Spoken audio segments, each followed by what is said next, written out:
Sri top G ரீசெண்டா R15 கூட அவரோட BS3 NS200 ரேஸ் கூப்பிட்டிருந்தாரு. எதனாலனா R15 200cc கில்லர்னு சொன்னதுக்கு. ஓகே ப்ரோ, நாங்க உங்க BS3 NS200 கூட ரேஸ் வரோம். ஆனா நீங்க சொல்ற மாதிரி ஹைவேலயோ இல்ல சிட்டிலயோ ஓட்டுறதுக்கு பேர் ரேஸ் இல்ல, ரேஷ் டிரைவ். ரேஸ் போடுறதுக்கு ட்ராக்னு ஒரு தனி பிளேஸ் இருக்கு, அதுக்கு தனி ப்ரொசீஜரும் இருக்கு. ஹைவேலயோ இல்ல லாங் ஸ்ட்ரெச்லயோ ஓட்டுறதை வச்சு ஒரு பைக்கோட பெர்ஃபார்மன்ஸை கம்பேர் பண்ண முடியாது. ட்ராக் தான் ஒரு பைக்கோட பெர்ஃபார்மன்ஸை முடிவு பண்ணும். NS200க்கும் R15க்கும் ட்ராக்ல ரேஸ் போட்டா R15 தான் வின் பண்ணும். ஏன்னா NS200 ட்ராக் மிஷின் கிடையாது. ஸ்ரீ டாப் ஜி கிட்ட ப்ரொஃபஷனலா R15 ஓட்டுற ஒரு ரேசர் எக்ஸ்பிளைன் பண்றதை நீங்களே கேளுங்க. இப்ப நான் சொன்ன ஒரு ஸ்டேட்மெண்ட் வந்து நீங்க எதை நீங்க தப்புன்னு சொல்ல வரீங்கன்னு சொன்னீங்கன்னா நான் சொல்றேங்க. NSக்கும் R15க்கும் போட்டு பார்ப்போம், 390க்கும் R3க்கும் போட்டு பார்ப்போம்.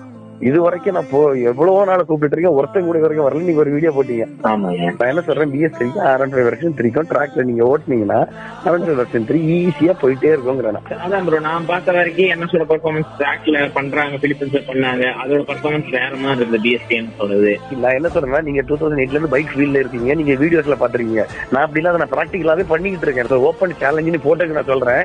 நீங்க புக்கை வரைக்கும் வண்டி புக்கில் வர கொடுத்துருவேன்னு சொல்லுங்க. ஒருவேளை யாராவது ஒருத்தர் வந்து கேட்டு ட்ராக்கு நல்லா ஒருத்தர் ஓட்ட கூட்டு போனா 2 பைக்கை நீங்க விட்டுட்டு போயிருவீங்க. அப்புறம் ப்ரோ, இப்படி ஓப்பனா ரேஸ் கூப்பிடுறது, பைக் பேட்டிங் பண்றது, கம்பெனி கொடுக்குற ஸ்பீடை பூஸ்ட் அப் பண்றது டோட்டலி இல்லீகல். இதனால உங்களுக்கு இது ஆக போறது இல்ல. இதை பார்த்து இன்ஸ்பயர் ஆகிற பசங்களோட உயிர் போறதுக்கு வாய்ப்பு இருக்கு. பைக்கர் கம்யூனிட்டியை வளரதான் விடல, வாழையாச்சும் விடுங்க.